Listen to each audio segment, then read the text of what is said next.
Imagine se uma parte do Brasil decidisse se separar e criar seu próprio país. Pode parecer algo impossível hoje, mas isso quase aconteceu no sul do Brasil. Durante o século XIX, entre 1835 e 1845, ocorreu uma das revoltas mais longas e importantes da história brasileira, a Guerra dos Farrapos, também conhecida como Revolução Farroupilha. Durante 10 anos, rebeldes enfrentaram o governo imperial brasileiro, declararam independência e criaram uma república própria. Mas afinal, por que essa revolta começou? Quem eram os farrapos? E como essa guerra terminou? Hoje você vai entender toda a história da Revolução Farroupilha. Esse vídeo também é direcionado a um dos nossos seguidores. Só para poder deixar aí. O comentário dele está aí, vai passar aí na tela. Ele é que pediu este vídeo. Então, tá aí.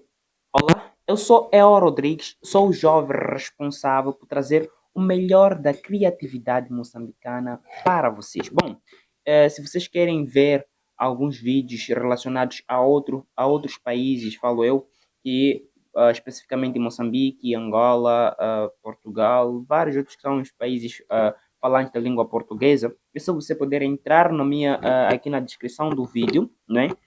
Acredito que tenha colocado no vídeo anterior, mas este vídeo eu irei garantir que iremos colocar mesmo os links para outros canais. Então você vai para lá e se inscreva dentro do canal. Eu tenho um canal de podcasts onde eu convido jovens moçambicanos e nós conversamos acerca de assuntos relevantes para jovens.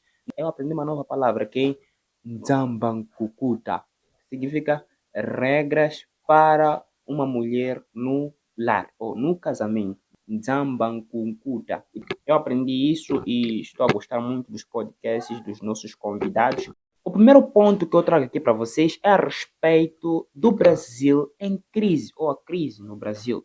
Para entender essa revolta, precisamos voltar ao período regencial no Brasil.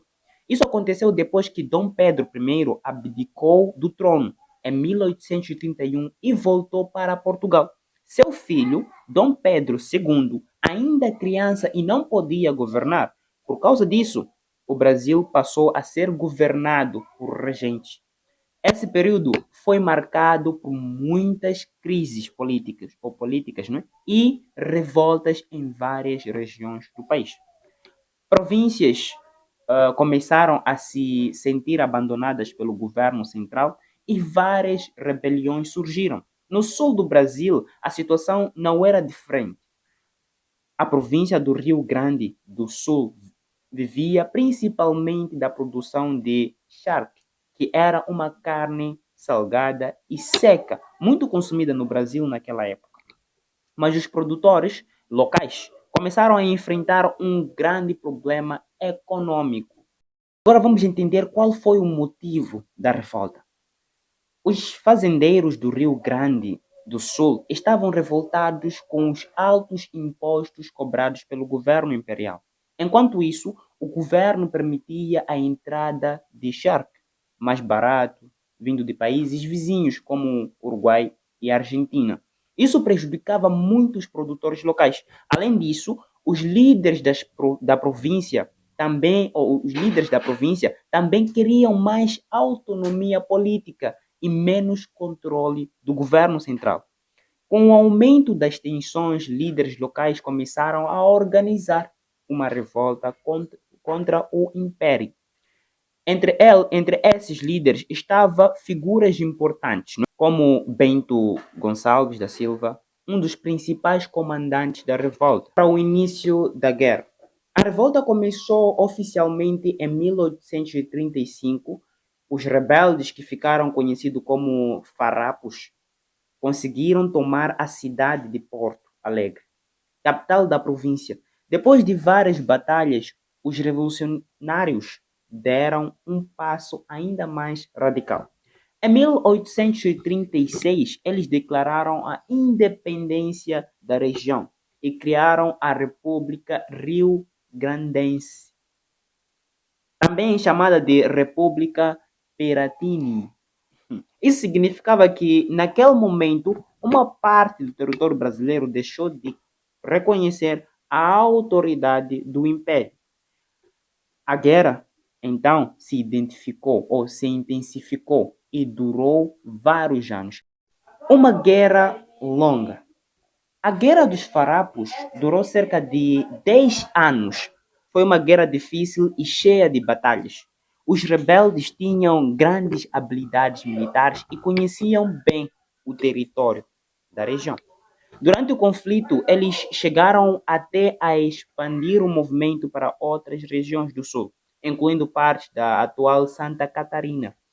Foi nesse contexto que surgiu outra tentativa de república, chamada República Juliana. Mesmo assim, o governo imperial continuou enviando tropas para controlar a situação. A guerra se tornou cara, longa e desgastante para ambos os lados.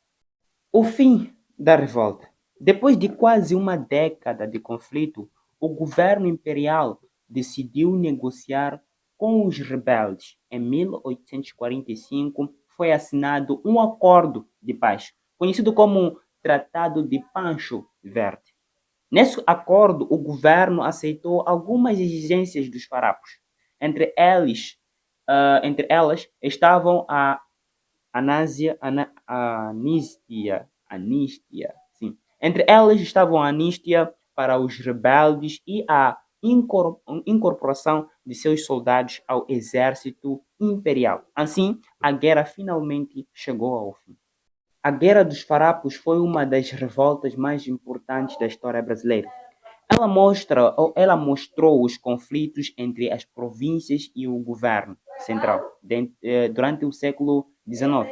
Hoje, esse período é lembrado como um símbolo importante da identidade cultural do sul do país, especialmente no Rio Grande do Sul. Todos os anos, muitos eventos culturais relembram essa história e o espírito dos farrapos. E pensar que, por pouco, o Brasil poderia ter perdido uma parte do seu território. Se você chegou até aqui, aquele like, porque isso ajuda muito o nosso canal a chegar para mais pessoas, tá vendo? Isso faz com que não custa morrer, né?